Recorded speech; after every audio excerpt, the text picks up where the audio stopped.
The Yoga Sutras were given sometime between 820 BC and 200 BC. The God-realized Saint Patanjali was the first to write down the teachings. Previously, they had been passed down orally. For this reason he is regarded as the founder of the science of Raja Yoga, the kingly science of the soul.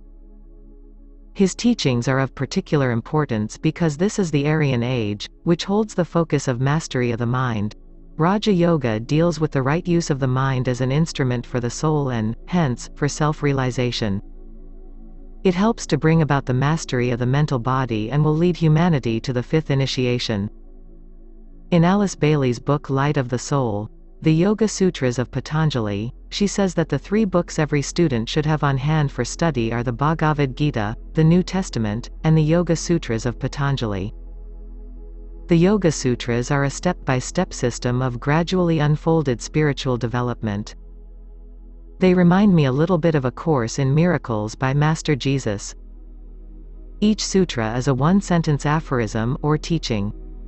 There are 195 sutras in all, divided into 4 books. Book 1 deals with the problem of union. Book 2 deals with the steps to union. Book 3 deals with union achieved and its results. Book 4 deals with illumination. An interesting fact made known by Dwal Khul in the Alice Bailey books is that these Yoga Sutras are the basic teachings of the Trans-Himalayan school to which many of the masters of wisdom belong, certainly including Dwal Khul, Kuthumi, and El Morya. The Yoga Sutras form one of the 6 systems of Hindu philosophy. The Upanishads, the wisdom teachings of the Vedas, uphold the Yoga Sutras of Patanjali as being among the 6 systems containing the most efficacious methods for achieving direct perception of truth. The yoga system of Patanjali has been called the Eightfold Path that leads to the final goal of Kaivalya, absoluteness, in which the yogi realizes truth beyond all intellectual apprehension. I would like to introduce you to these sutras. This graded series of lessons is one of the most valuable courses in spiritual development I have ever found. For the purposes of this chapter I have extracted what I consider to be the most valuable sutras and will share them with you in the order in which they are presented by Patanjali. After some I have provided a short commentary, otherwise, the meaning is straightforward and self-explanatory. After reading this chapter you will have an excellent sense of the overall teachings. This translation of Patanjali's sutras is that of Dwal Khul in the Alice Bailey book The Light of the Soul. The Yoga Sutras of Patanjali. Book 1. 1. Om, Om. The following instruction concerns the science of union. 2. This union, or yoga, is achieved through the subjugation of the psychic nature and the restraint of the chitta, mind. The subjugation of the psychic nature which this lesson refers to is the control of the emotional body, desire nature, and subconscious mind. 3. When this has been accomplished, the yogi knows himself as he really is in reality. Who the yogi really is, of course, is the soul and eternal spirit. 4.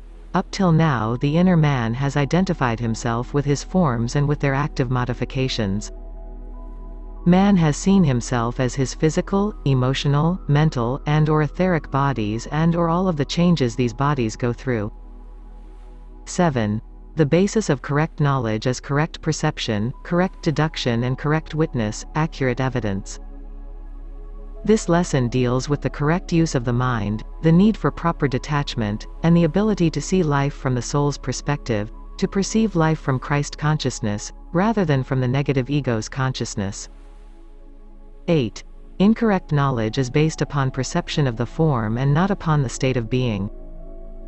The choice for every person is to see himself and others as just a body, physical, emotional, or mental, or as the eternal self living within all bodies. 12. The control and modification of the internal organ, the mind, is to be brought about through tireless endeavor and through non-attachment. Tireless endeavor is one quality that many aspirants on the path lose. It is tied up with the lesson of maintaining one's personal power and self-mastery at all times, and it is all connected with what Patanjali calls fiery aspiration toward God and self-realization. 13. tireless endeavor is the constant effort to restrain the modifications of the mind. Sai Baba has referred to the monkey mind.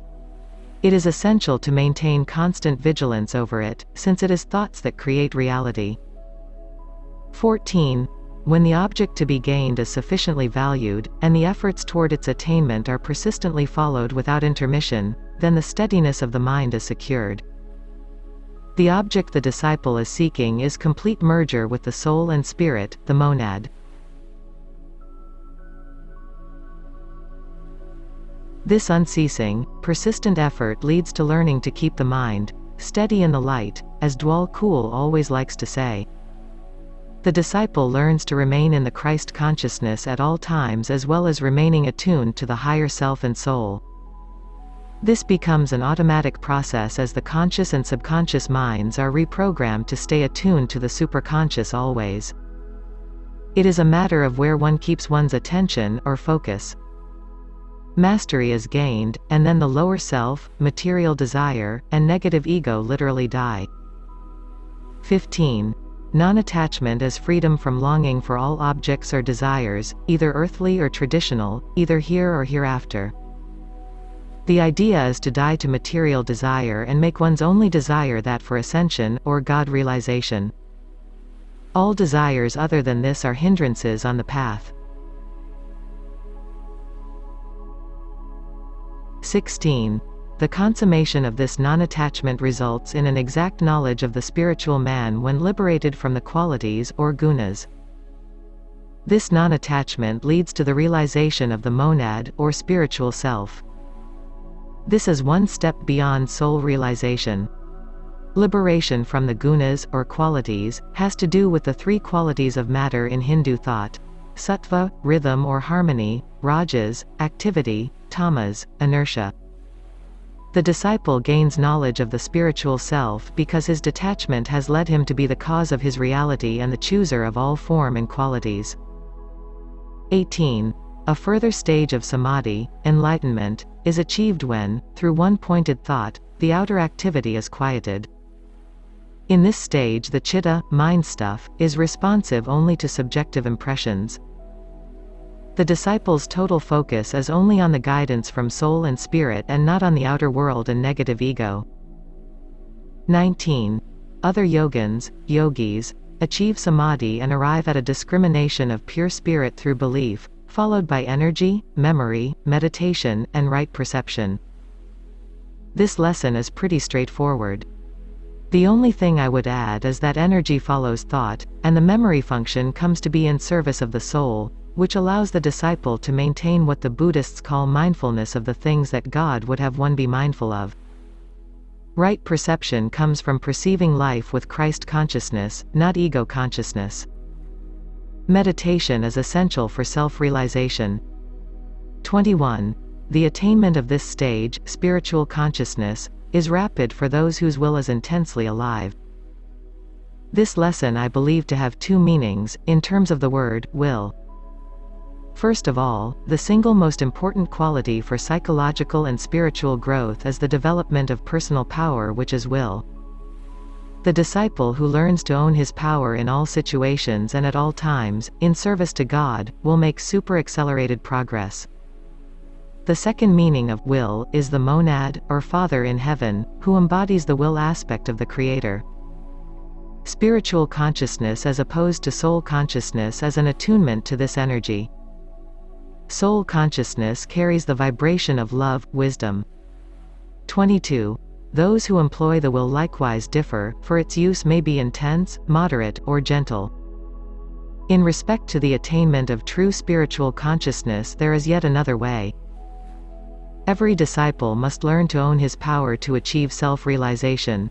However, how a disciple or master uses this personal power can vary. This reminds me of Paramahansa Yogananda and his guru, Sri Yukteswar. Sri Yukteswar was very severe and disciplined in the use of his will. Paramahansa Yogananda was much more loving and gentle. Each attained self-realization, but their styles were different. The path of yoga, as outlined by Patanjali, is to use the will and discrimination to determine the difference between the self and the not-self, or between the Christ consciousness and negative ego consciousness. This path is more of a mental path since, by definition, it is that of Raja Yoga and is appropriate for the Aryan root race. Some disciples might use another path such as the path of bhakti, devotional, yoga. Other disciples might use Ashtanga Yoga, Aquarian Age Yoga. See 23. By intense devotion to Ishvara, knowledge of Ishvara is gained. Ishvara is the Son of God, the cosmic Christ, or the realization of the soul. A disciple can realize the soul, or the Christ, through intense devotion, or bhakti. 24. This Ishvara is the soul and is untouched by limitation, free from karma and desire. 25. In Ishvara the germ of all knowledge expands into infinity. 26. Ishvara, being unlimited by time condition, is the teacher of the primeval lords. The soul is beyond time and space.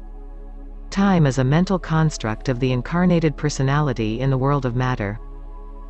The soul and spirit are the teachers of all disciples and all initiates.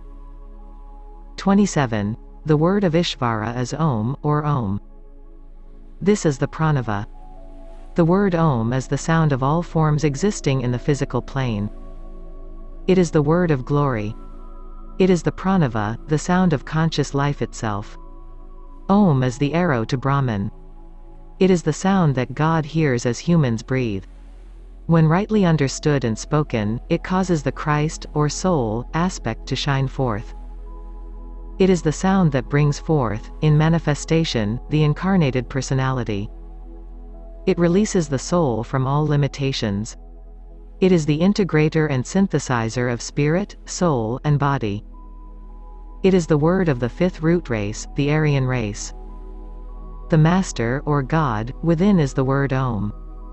28. Through the sounding of the word and through reflection upon its meaning, the way is found. 29. From this comes the realization of the self, the soul, and the removal of all obstacles. 30. The obstacles to soul cognition are bodily disability, mental inertia, wrong questioning, carelessness, laziness, lack of dispassion, erroneous perception, inability to achieve concentration, failure to hold the meditative attitude when achieved. 31. Pain, despair, misplaced bodily activity, and wrong direction, or control, of the life currents are the results of the obstacles in the lower psychic nature. Pain occurs when the emotional body is not managed properly. Despair is created by misuse of the mental body. Misplaced bodily activity occurs, obviously, on the physical plane. Life currents deal with the etheric body.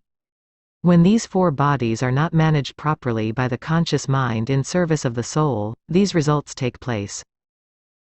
32. To overcome the obstacles and their accompaniments, the intense application of the will to some truth, or principle, is required.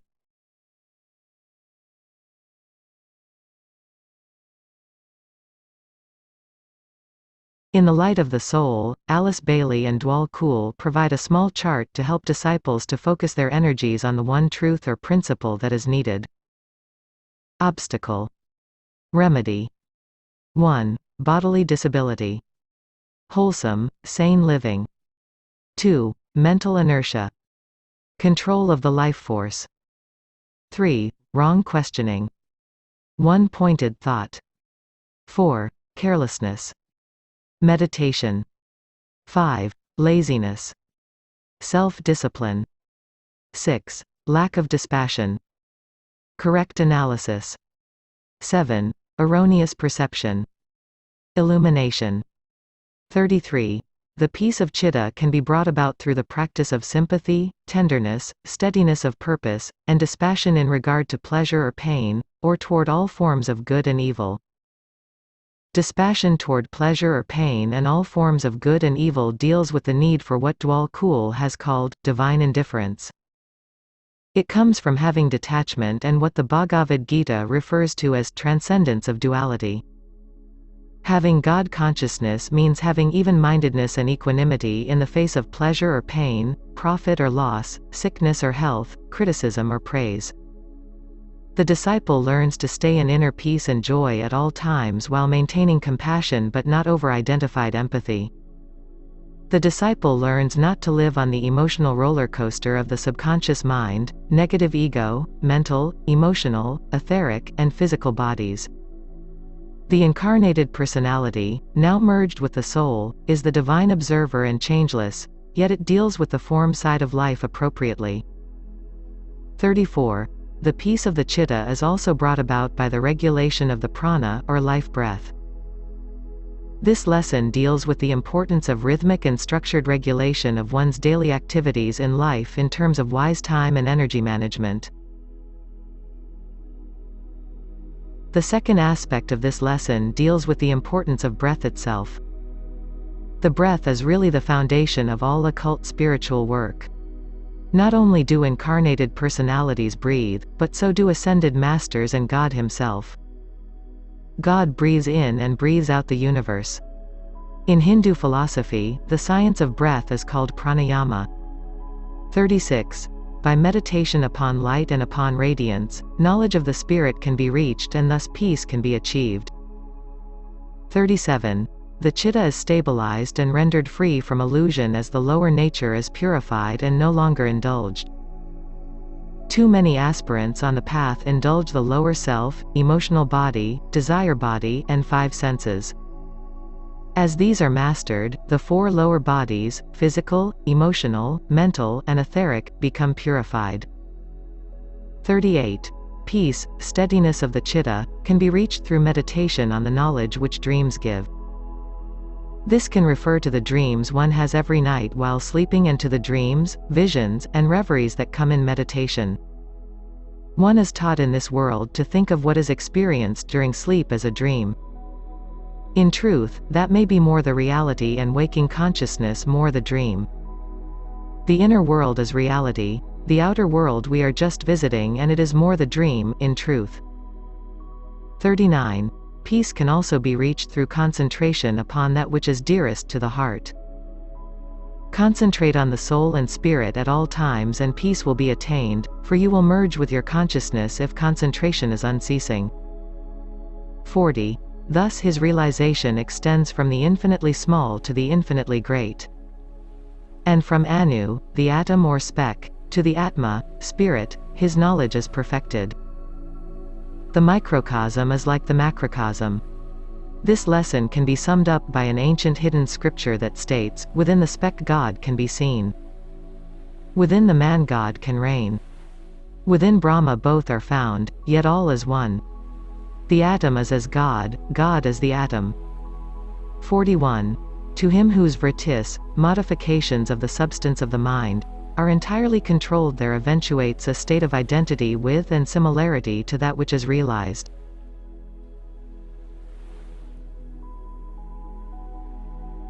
The knower, knowledge, and the field of knowledge, become one, just as the crystal takes to itself the colors of that which is reflected into it. 45. The gross leads into the subtle and the subtle leads in progressive stages to that state of pure spiritual being. Matter is densified spirit, spirit is refined matter. The spiritual path leads one from the grossest matter through the 7 levels of initiation to ascension where matter is transformed completely into light, or pure spiritual being. 47. When this super-contemplative state is reached, the yogi acquires pure spiritual realization through the balanced quiet of the chitta. 48. His perception is now unfailingly exact. When merger with the self is reached, perception becomes perfect, and only truth exists. 49. This particular perception is unique and reveals that which the rational mind, using testimony, inference, and education, cannot reveal. Merger with the eternal self brings forth a means of processing information that utilizes the other 90% of the brain that the rational mind does not have access to. 50. When this state of perception is itself also restrained, or superseded, then is pure samadhi achieved. Samadhi is the state of consciousness in which one is not just thinking with the Christ mind but is actually completely merged with the eternal self. The omniscience, omnipresence, and omnipotence of Sathya Sai Baba or his past life as Shirdi Sai Baba are examples of what is possible when a being is merged in that state constantly. In Hindu thought there are levels of samadhi that relate to the dimensions of reality all the way up into the cosmic planes of consciousness.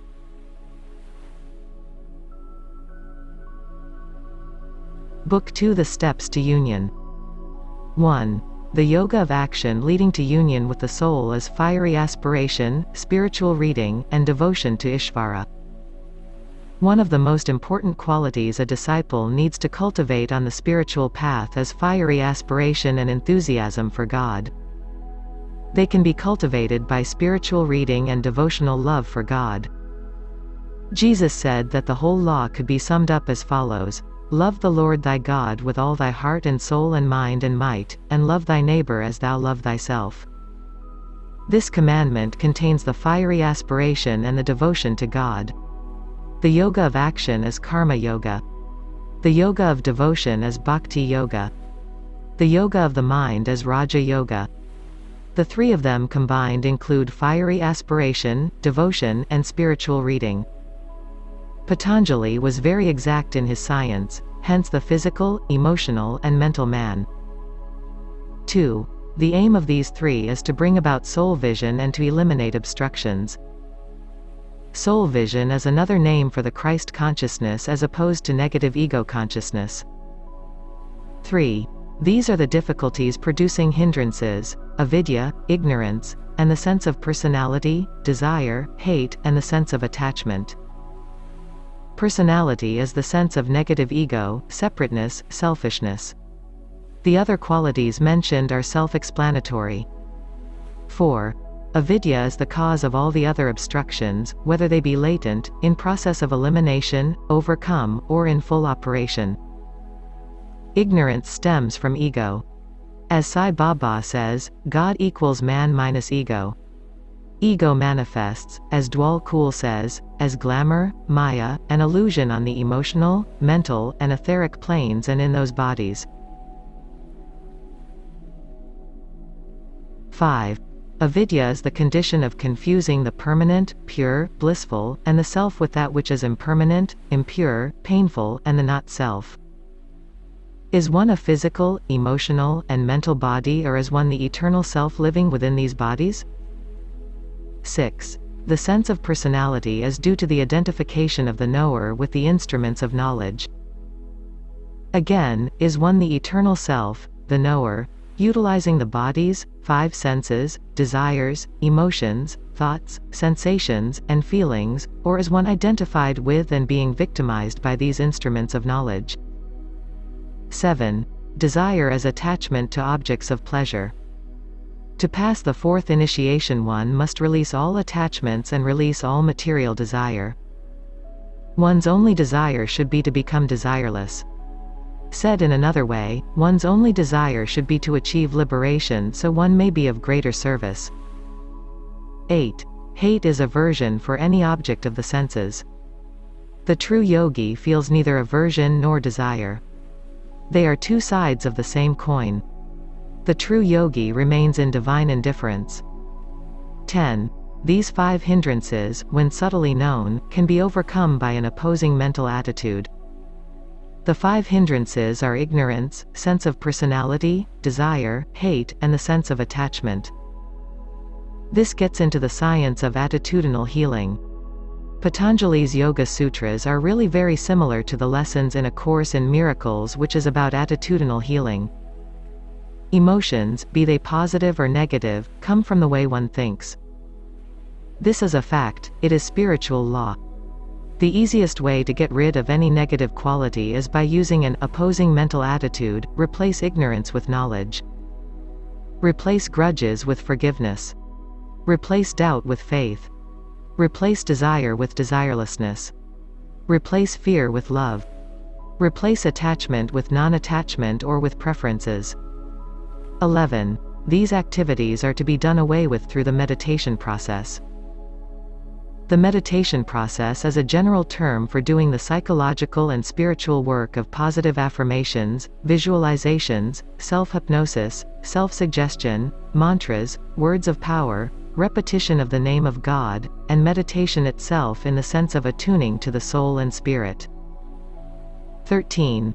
So long as the roots, samskaras, exist, their fruitions will be birth, life, and experiences resulting in pleasure or pain. The base of these negative or evil roots is ego. As long as ego, or separateness and fear, remain, future rebirth is ensured, as are pleasure and pain. When negative ego, glamour, maya, and illusion are rooted out, liberation is achieved and duality is transcended. Duality and ego are one and the same also. When duality is transcended, even-mindedness, equanimity and unceasing joy are achieved. 14.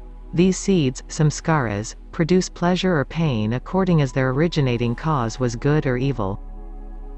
All seeds, whether good or evil, are thoughts.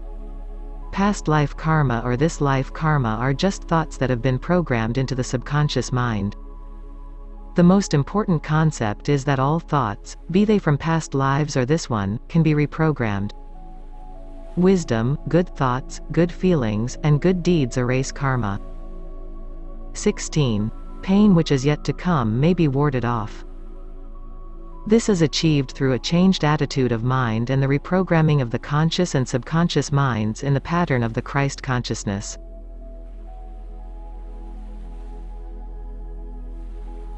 Did not the Bible say, "Let this mind be in you that was in Christ Jesus"?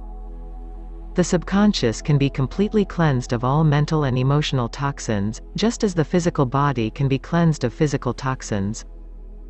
If the four bodies are purified, pain and karma will be warded off. 21. All that is exists for the sake of the soul. The only purpose of earth life is to realize the soul and then the spirit. Earth is a school for spiritual evolution. There is absolutely no other reason to be here but this. If for even a second, one considers any other reason, one is then moving into illusion. The ego will say that the world is for selfish, hedonistic, power-hungry, and pleasure-seeking purposes. One must choose whom to serve. 22. In the case of the man who has achieved yoga, union, the objective universe has ceased to be. Yet it exists still for those who are not yet free. One sees either with his spiritual eyes or with his material eyes, ego. One sees either the eternal self behind all appearances of form, or one sees and identifies with material form and hence does not see the soul behind all things. The spiritual master has achieved liberation from the three lower worlds. He can live in this world but be not of this world.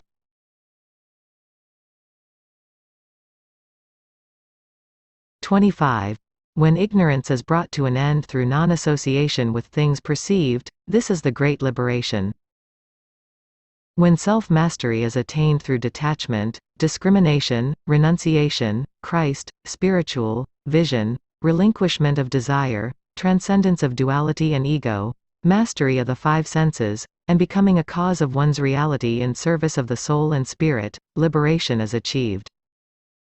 26. The state of bondage is overcome through perfectly maintained discrimination.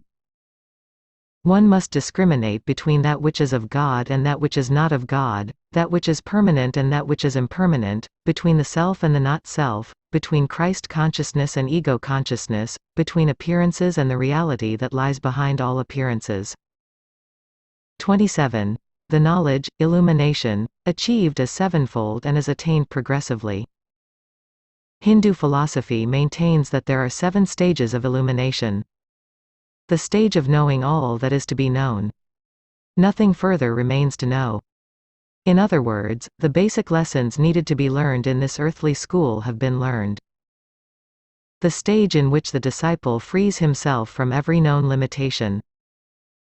The stage in which the disciple's consciousness has shifted from the ego personality to that of the soul. Hence, nothing remains to attract the disciple to the 3 lower worlds. The stage in which the disciple fulfills his dharma, life path, and accomplishes his mission. The stage in which complete control of the mind is achieved and the mind is at rest. The stage in which the disciple realizes that matter, or form, has no power over him. Full self-realization which, in this case, would be the fifth initiation, or merger with the monad, or eternal self, in consciousness. The disciple now knows himself as the I am that I am, as the eternal self. The disciple has moved from soul realization to self-realization. 28. When the means to yoga have been steadily practiced and when impurity has been overcome, enlightenment takes place leading up to full illumination. 29. The 8 means of yoga are the commandments, or yama, the rules, or niyama, posture, or asana, right control of life force, or pranayama, abstraction, or pratyahara, attention, or sharana, meditation, or dhyana, and contemplation, or samadhi. The yoga system of Patanjali is known as the Eightfold Path. It is differentiated from the Eightfold Noble Path of Gautama Buddha. The first step of Patanjali's path is yama, moral conduct. Non-injury to others, truthfulness, non-stealing, sexual control, and non-covetousness. Niyama, religious observances, include purity of body and mind, contentment in all circumstances, self-discipline, self-study, contemplation, and devotion to God and Guru. Asana, right postures, means the spinal column must be held straight and the body firm, in a comfortable position for meditation. Pranayama means control of prana, the breath and subtle life currents. Pratyahara means withdrawal of the senses from external objects. Sharana is concentration, or holding the mind to one thought. Dhyana means meditation. Samadhi is superconscious direct experience. This eightfold path of yoga leads to the final goal of kaivalya, absoluteness, in which the yogi realizes the truth beyond all intellectual comprehension. 30. Harmlessness, truth to all beings, abstention from theft, from incontinence, sexual control, and from avarice constitute yama, or the 5 commandments. 31. Yama constitutes the universal duty and is irrespective of race, place, time, or energy. 32. Internal and external purification, contentment, fiery aspiration, spiritual reading, and devotion to Ishvara constitute niyama, or the 5 commandments. 33. Thoughts contrary to yoga are harmfulness, falsehood, theft, incontinence, and avarice, whether committed or approved of, whether arising from avarice, anger, or delusion, whether slight in doing, middling, or great. These result always in excessive pain and ignorance. For this reason the contrary thoughts must be cultivated. 35. In the presence of him who has perfected harmlessness, all enmity ceases. When the truth to all beings is perfected, the effectiveness of his words and acts is immediately to be seen. 37. When the abstention from theft is perfected, the yogi can have whatever he desires. Does not the Bible say, "Seek ye first the kingdom of heaven and all things shall be added unto thee"? 38. By abstention from incontinence, energy is acquired. Here the need is to raise the sexual energy and develop mastery over it. 39. When abstention from avarice is perfect, there comes an understanding of the law of rebirth. It is desire that causes a soul extension to have to incarnate into matter. When desirelessness is achieved, the need for rebirth ends. 40. Internal and external purification produces aversion for form, both one's own and all forms. Again, the shift to spiritual vision from material vision is the purification. 41. Through purification comes also a quiet spirit, concentration, conquest of the organs, and ability to see the self. 42. As a result of contentment, bliss is achieved. Bliss is the state of consciousness of union with the eternal self. 43. Through fiery aspiration and through the removal of all impurity comes the perfecting of the bodily powers and of the senses. 44. Spiritual reading results in a contact with the soul. 45. Through devotion to Ishvara, the goal of meditation is reached. Devotion is extremely important on the spiritual path because it brings forth one's emotions, most specifically, the emotion of love for God and all his kingdoms. God responds to a devoted heart. 46. The posture assumed must be steady and easy. 47. Steadiness and ease of posture are to be achieved through persistent light effort and through the concentration of the mind upon the infinite. 48. When right posture, asana, has been attained, there follows right control of prana and proper inspiration and expiration of the breath. I highly recommend taking a hatha yoga class if you have never done so before. 54. Abstraction, pratyahara, is the subjugation of the senses by the thinking principle and their withdrawal from that which has hitherto been their object. 55. As a result of these means, there follows the complete subjugation of the sense organs. Book 3 Union achieved and its results. 1. Concentration is the fixing of the chitta, mind stuff, upon a particular object. This is dharana. The object can be a mental ideal or idea, a quality, a visualization, an internal or external object, a spiritual master, a feeling, the third eye, or the consciousness behind the form. 2. Sustained concentration is meditation. 3. When the chitta becomes absorbed in that which is the reality, the idea embodied in the form, and is unaware of separateness or of the personal self, this is contemplation, or samadhi. 4. When concentration, meditation, and contemplation form one sequential act, then is sanyama achieved. Sanyama means the synthesis or integration of the three stages of the meditation process. 5. As a result of sanyama comes the shining forth of the light. 6. This illumination is gradual, it is developed stage by stage. 18. Knowledge of previous incarnations becomes available when the power to become thought images is acquired. 19. Through concentrated meditation, the thought images in the minds of other people become apparent. 23. Union with others is to be gained through one-pointed meditation upon the three states of feeling, compassion, tenderness, and dispassion. 25. Perfectly concentrated meditation upon the awakened light will produce the consciousness of that which is subtle, hidden, or remote. 32. Those who have attained self-mastery can be seen and contacted through focusing the light in the head. This power is developed in one-pointed meditation. 33. All things can be known in the vivid light of the intuition. 34.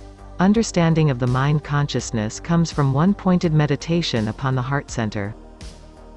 The spiritual understanding is always to think with one's heart, not just with one's mind. 35. Experience of the pairs of opposites comes from the inability of the soul to distinguish between the personal self and the spirit. The objective forms exist for the use of the spiritual man. By meditation upon this arises the intuitive perception of the spiritual nature. 36. As a result of this experience and meditation, the higher hearing, touch, sight, taste, and smell are developed, producing intuitional knowledge. The following chart is also from Alice Bailey's book, The Light of the Soul. It depicts the psychic nature as it develops in the first 5 dimensions of reality. Many people don't realize that there are psychic senses on each plane of development.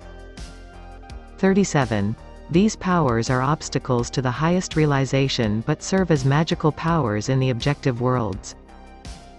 Many disciples get caught in the glamour of the psychic world and, hence, fail to reach to the highest levels of the soul and the monad.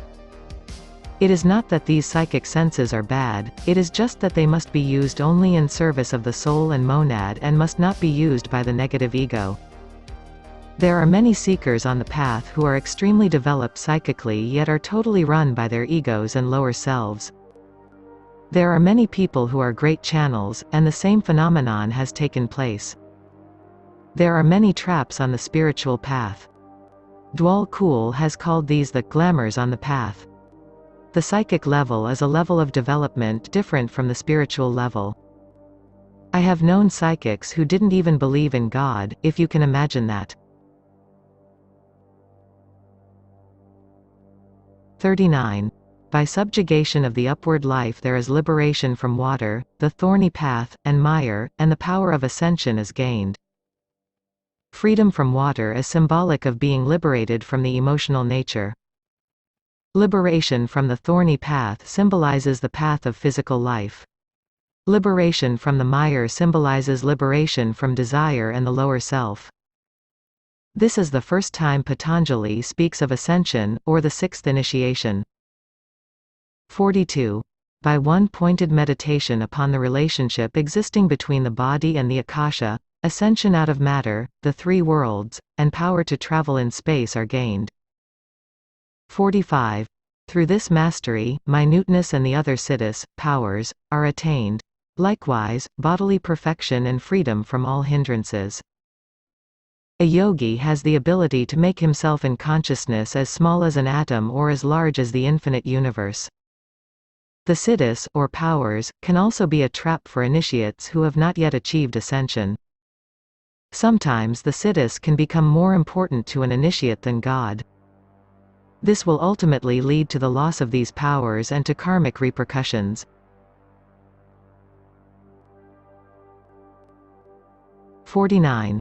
The man who can discriminate between the soul and spirit achieves supremacy over all conditions and becomes omniscient.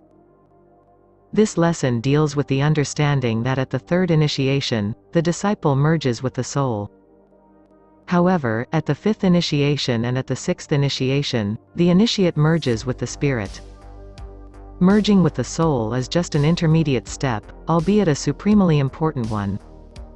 The soul is the intermediary between the incarnated personality on earth and the spirit, or monad, in heaven. The soul is the higher self.